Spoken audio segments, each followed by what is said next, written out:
তিলাওয়াতের ভাজে ভাজে সুরের অলংকার, এ কোরআন বাণী যে আল্লাহর,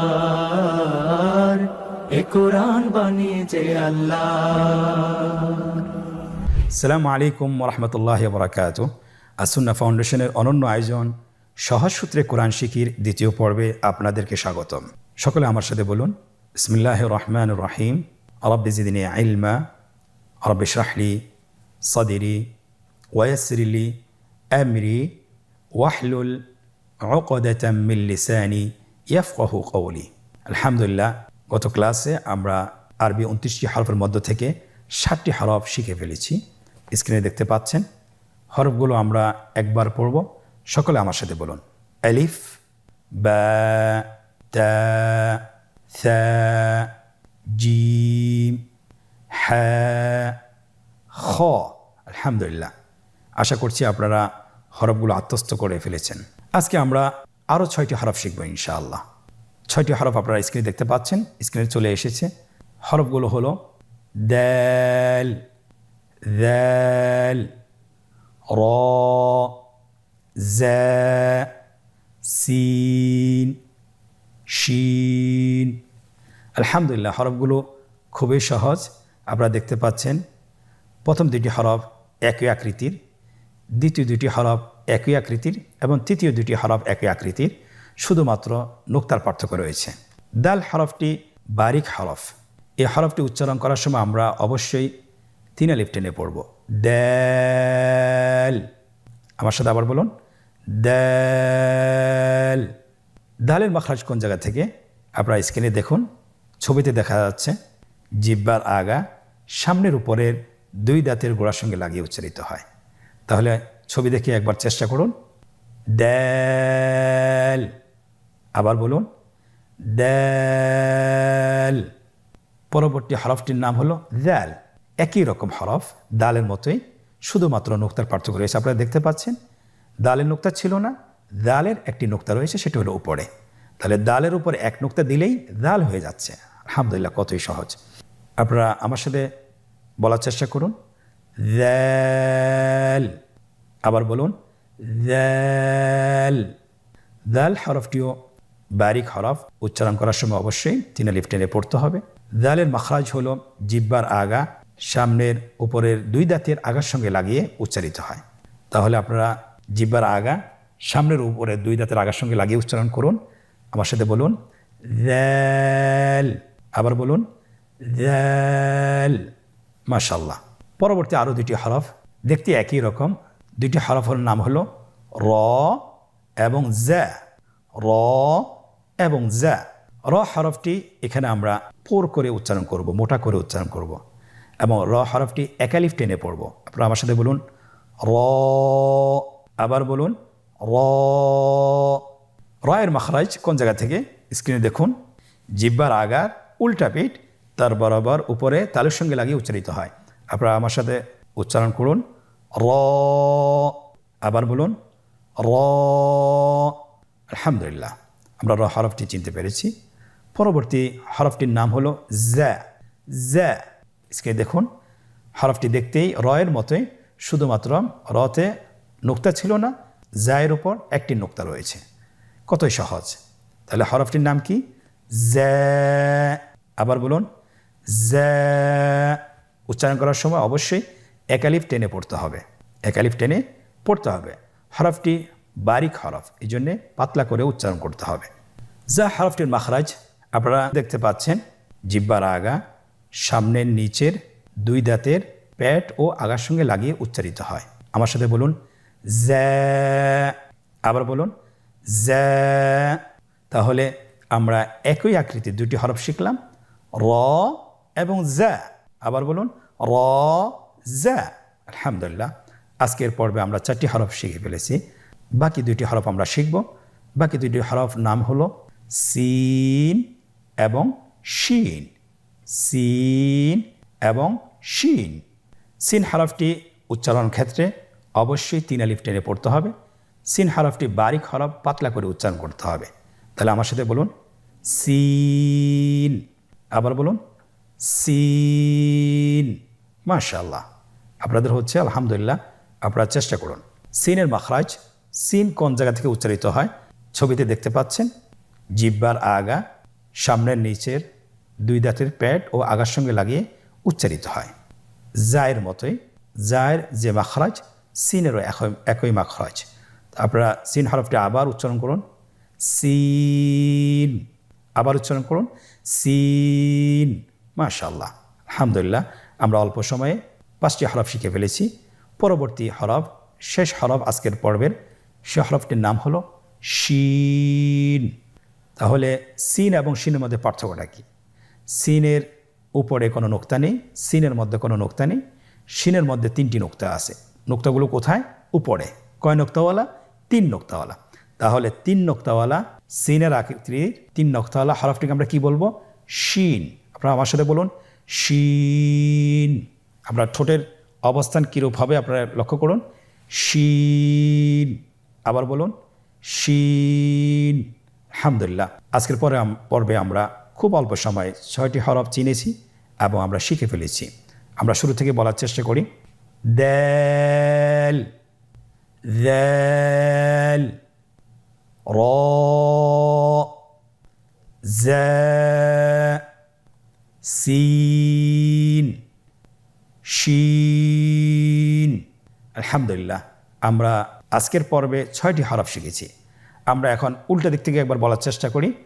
শিন, সিন, জা, র, দাল, দাল। আলহামদুলিল্লাহ, গত পর্বের এবং আজকের পর্বের মোট হরফ হলো 13টি হরফ। মোট হরফ কয়টি? 13টি। আমরা 13টি হরফ ধারাবাহিকভাবে পড়ে যাই। আপনারা আমার সাথে বলুন। আলিফ, বা, তা, সা, জিম, হা, খ, দাল, দাল, র, জা, সিন, শিন। আলহামদুলিল্লাহ, আপনারা যদি চেষ্টা করেন ইনশাআল্লাহ পারবেন। আজকের পর্বে 6টি হরফ কীভাবে লিখতে হয় আমরা সেটা শিখব ইনশাআল্লাহ। আপনারা স্ক্রিনে লক্ষ্য করুন। দাল হরফটি কীভাবে লিখতে হয় স্ক্রিনে দেখুন। আমরা যেটা বলেছিলাম, দাল লিখতে পারলে আপনি দাল লিখতে পারবেন। স্ক্রিনে লেখা হচ্ছে উপর থেকে নিচের দিকে এবং এরপরে বাম দিকে গিয়ে শেষ হবে। একইভাবে দাল হরফটিও লিখতে হবে, শুধুমাত্র উপরে একটি নোকটা বসিয়ে দিতে হবে। আলহামদুলিল্লাহ, দাল এবং দাল লেখা হয়েছে। র, যা কীভাবে লিখতে হবে? র এর একটি মাথা লাগবে, এরপরে উপর থেকে নিচে, নিচ থেকে এবং বাম দিকে সোজা চলে যাবে। স্ক্রিনে আপনারা দেখতে পাচ্ছেন র লেখা হয়েছে। এরপর যা হরফটি র এর মতোই, শুধুমাত্র উপরে একটি নোকতা বসিয়ে দিতে হবে। পরবর্তী 2টি হরফ সিন এবং শিন আপনারা স্ক্রিনে দেখতে পাচ্ছেন। সিন হরফটি কীভাবে লিখতে হবে? 3টা দাঁতওয়ালা মাথা লাগবে, 3টি দাঁতওয়ালা মাথা লাগবে আপনারা দেখতে পাচ্ছেন, এবং নিচে একটু গোল আকৃতি দিয়ে শেষ করতে হবে। হ্যাঁ, সিন লেখা হয়েছে আলহামদুলিল্লাহ। পরবর্তী শেষ হরফটি সেটা হলো শিন। দেখতেই সিনের মতোই, শুধুমাত্র উপরে নোকতা বসিয়ে দিলে শিন হয়ে যাবে। আলহামদুলিল্লাহ, আপনি যদি সিন লিখতে পারেন শিনও লিখতে পারবেন, শুধুমাত্র নোকতা বসিয়ে দিলে শিন হয়ে যাবে। আলহামদুলিল্লাহ, তাহলে আজকে আমরা 6টি হরফ কিভাবে পড়তে হয়, কিভাবে বলতে হয়, কিভাবে লিখতে হয় আমরা শিখেছি। আল্লাহ সুবহানাহু ওয়া তাআলা আমাদেরকে এই শিক্ষাটাকে যেন আমরা ধারাবাহিক করতে পারি সে তৌফিক দান করুন। আল্লাহুম্মা আমিন। সম্মানিত ভাই ও বোনেরা, আজকের পর্বে আমরা কতটুকু শিখতে পেরেছি, কতটুকু আত্মস্থ করতে পেরেছি আমরা নিজেদেরকে অনুশীলনের মাধ্যমে যাচাই করতে পারি। আপনারা স্ক্রিনে দেখতে পাচ্ছেন একটি অনুশীলনের পেজ দেখা যাচ্ছে। আমরা আজকে এখানে 4টি পর্ব রয়েছে, 4টি পর্ব আমরা শেষ করার চেষ্টা করব ইনশাআল্লাহ। প্রথম অনুশীলন, নিম্নোক্ত হরফগুলো সঠিক জায়গায় লিখুন এবং পড়ুন। খুব সহজ।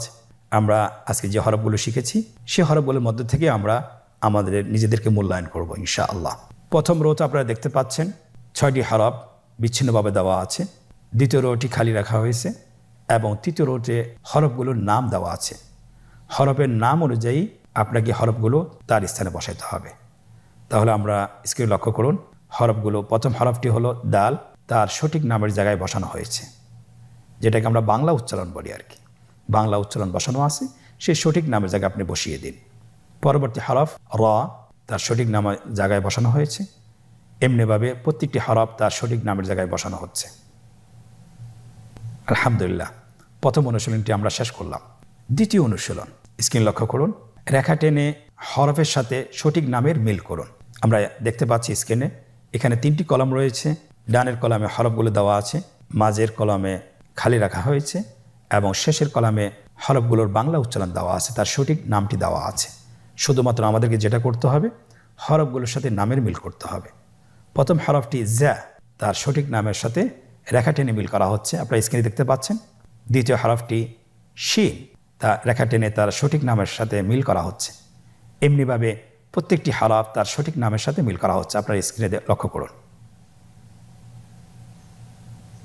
আলহামদুলিল্লাহ, দ্বিতীয় অনুশীলনটা আমরা শেষ করতে সক্ষম হয়েছি আলহামদুলিল্লাহ। দ্বিতীয় অনুশীলন, নোক্তাওয়ালা এবং নোক্তাবিহীন হরফগুলো পৃথক করে লিখুন। আমরা জানি যে আরবি হরফগুলো দুইভাবে বিভক্ত, নোক্তাওয়ালা হরফ এবং নোক্তাবিহীন হরফ। আমরা আজকে যে পাঠটি পড়েছি সে পর্বের মধ্যে আপনার 6টি হরফ রয়েছে। 6টি হরফের মধ্যে 3টি হইল নোক্তাওয়ালা আর 3টি হইল নোক্তাবিহীন। খুব সহজ, যে হরফগুলোর উপরে কোনো নোক্তা নেই আপনারা সে হরফগুলো নোক্তাবিহীন কলামে বসান, এবং যে হরফগুলো নোক্তা আছে আপনারা সে হরফগুলো নোক্তাওয়ালা কলামে বসান। আলহামদুলিল্লাহ, আপনারা দেখতে পাচ্ছেন স্ক্রিনে বসানো হচ্ছে, খুব সহজ। তাহলে নোক্তাবিহীন হরফগুলোর নাম কি কি আপনারা কি বলতে পারবেন? ইনশাল্লাহ আশা করি আপনারা বলতে পারবেন। দাল, র, সিন। দাল, র, সিন, এই 3টি হরফ হলো নোক্তাবিহীন। বাকি 3টি হরফ হলো নোক্তাওয়ালা হরফ। তাহলে আমরা একবার বলি নোক্তাওয়ালা হরফগুলো কি কি? দাল, জা, শিন। আলহামদুলিল্লাহ, তৃতীয় অনুশীলনটিও আমরা সম্পন্ন করতে সক্ষম হয়েছি। 4 নম্বর অনুশীলন, নোক্তা দিয়ে হরফ তৈরি করুন। আলহামদুলিল্লাহ, খুবই সহজ। গত পর্ব আমরা এটা করেছিলাম, আজকের পর্ব আমরা করবো ইনশাআল্লাহ। এখানে আপনারা দেখতে পাচ্ছেন উপরে হরফগুলোর উচ্চারণ দেওয়া আছে, হরফগুলোর সঠিক নাম দেওয়া আছে এবং নিচের রোতে হরফের আকৃতি দেওয়া আছে। শুধুমাত্র আমাকে নোক্তা দিয়ে হরফগুলো তৈরি করতে হবে। আমার কাছে প্রথম চাওয়া হয়েছে যা। যা হরফ কিভাবে তৈরি করব? রয়ের উপর 1 নোক্তা দিয়ে আমরা যা হরফটি তৈরি করব। তাহলে আপনারা স্ক্রিন দেখতে পাচ্ছেন, রয়ের উপর নোক্তা দিয়ে যা হরফটি তৈরি করা হয়েছে। পরবর্তী হরফ হলো তা। আপনারা স্ক্রিনে দেখতে পাচ্ছেন বায়ের যে আকৃতি, তায়েরও সেই একই আকৃতি, শুধুমাত্র উপরে 2 নোক্তা দিয়ে তা হরফটি তৈরি করা হচ্ছে। আপনারা স্ক্রিন লক্ষ্য করুন, তা হরফটি তৈরি করা হয়েছে। পরের হরফটি হলো দাল। আমরা জানি দালের আকৃতি দালের মতোই, তা শুধুমাত্র দালের উপর 1 নোক্তা দিলে দাল হয়ে যায়। স্ক্রিনে দেখতে পাচ্ছেন আপনারা, দাল হরফটির উপর একটি নোক্তা দিয়ে হরফটিকে দাল বানানো হয়েছে। আলহামদুলিল্লাহ, খুব সহজ। পরবর্তী হরফ শিন। শিন হরফটি সিনের আকৃতিতেই তৈরি করা হবে। শুধুমাত্র উপরেই সিনের উপর 3টি নোক্তা বসিয়ে দিলে শিন হরফটি হয়ে যাচ্ছে। তাহলে স্ক্রিনে দেখতে পাচ্ছেন 3টা নোক্তা দিয়ে শিন হরফটি তৈরি করা হয়েছে। আলহামদুলিল্লাহ। পরবর্তী হরফ হলো জিম। আমরা জানি গত ক্লাসে আমরা শিখেছি জিম হরফটি কিভাবে তৈরি করতে হবে। হায়ের আকৃতিতে জিম হরফটি। তাহলে শুধুমাত্র জিমের প্যাটের মধ্যে একটি নোক্তা বসিয়ে দিলে হরফটি জিম হয়ে যাবে। স্ক্রিনে দেখতে পাচ্ছেন প্যাটের মধ্যে একটি নোক্তা বসিয়ে দিয়ে জিম হরফ তৈরি করা হয়েছে। আলহামদুলিল্লাহ, আমরা খুব সহজেই 4টি অনুশীলন শেষ করতে পেরেছি। আল্লাহ তাআলা শুকরিয়া। আল্লাহ সুবহানাহু ওয়া তাআলা আমাদেরকে কোরআন শিখার ধারাবাহিকতাকে যেন আমরা বজায় রাখতে পারি সে তৌফিক কামনা করছি। আল্লাহুম্মা আমিন। আমরা কমপক্ষে চেষ্টা করব বাসায় 10 থেকে 20 মিনিট ভিডিওগুলো দেখতে এবং শুনতে এবং সাথে সাথে বলতে। কারণ আমরা দেখলাম, শুনলাম কিন্তু বললাম না, তাহলে কিন্তু আমাদের শেখা হবে না। আমরা মুখ দিয়ে যতবার বলবো, দেখে দেখে যতবার বলবো, ততবার হরফগুলো আমরা চিনতে পারবো এবং আত্মস্থ করতে পারবো। আল্লাহ সুবহানাহু ওয়া তাআলা আমাদেরকে কোরআন পড়া এই শিক্ষাটাকে, এই ধারাবাহিকতার জন্য আমরা বজায় রাখতে পারি সেই তৌফিক কামনা করছি। আল্লাহুম্মা আমিন। আজকের পর্ব থেকে আমরা এখানেই বিদায় নিচ্ছি। পরবর্তী পর্বতে আবারও দেখা হচ্ছে। জাযাকুমুল্লাহ খায়র। আসসালামু আলাইকুম ওয়া রাহমাতুল্লাহি ওয়া বারাকাতুহু। আসুন্নাহ ফাউন্ডেশন, উম্মার স্বার্থে সুন্নাহর সাথে।